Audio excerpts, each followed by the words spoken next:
Subscribe করুন দর্শন television চ্যানেলটিকে এবং অবশ্যই বেল আইকন প্রেস করুন মুর্শিদাবাদ জেলার তাজা খবর সবার আগে আপডেট পেতে। লাইক কমেন্ট শেয়ার করতে ভুলবেন না। সঙ্গে থাকুন, দেখতে থাকুন দর্শন টিভি। নবগ্রাম ব্লকের ঝিল্লি গ্রাম পঞ্চায়েতের স্বয়ম্বর গোষ্ঠীর মহিলারা আয়োজন করলো এক বর্ণাঢ্য বনভোজন। মঙ্গলবার নোনাডাঙ্গা গ্রামের হসপিটাল উত্তরপাড় ময়দানে আয়োজিত উক্ত বনভোজনে সামিল হন এলাকার অগণিত স্বয়ম্বর গোষ্ঠীর মহিলারা।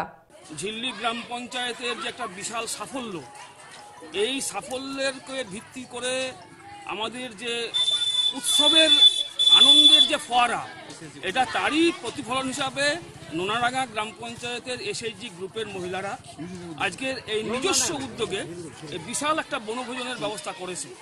মানে খুবই আশ্চর্যের বিষয়, আমরা অভিভূত হয়ে যাচ্ছি যে তারা নিজের খরচায় সমস্ত উদ্যোগ গ্রহণ করে একবার A to Z খরচা করে এই বিশাল আয়োজন করছে। সমাজের প্রতিটি স্তরের মানুষকে তারা আজকে আমন্ত্রণ জানিয়েছে, আহ্বান জানিয়েছে সসম্মানে।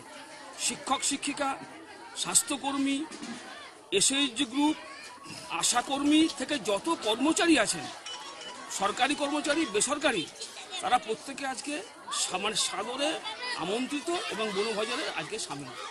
এটা ঝিল্লি পঞ্চায়েতের গর্ব, আমাদের গর্ব, ঝিল্লি গ্রাম পঞ্চায়েতের প্রতিটি মানুষের গর্ব। আমরা আশা করব শুধু এই বছরই নয়, এই রকম উৎসব, এই রকমই একটা সাড়ম্বরে প্রতি বছর যেন আমরা এই উৎসবের সম্মুখীন হতে পারি, আমরা যেন ভাগিদার হতে পারি। কি করে হলো এটা? আমাদের গ্রাম অঞ্চলের মানে প্রধান সাহেবের উদ্যোগে মেয়েদের সহযোগিতা করেছে। প্রধান সাহেব সহযোগিতা করেছেন। আপনারা কতজন আছেন? আমরা 22টা গোষ্ঠী আছি। কিরকম ভাবে উদ্যোগ করে করলেন এটা? আমরা সবাই মিলে উদ্যোগ করে করলাম।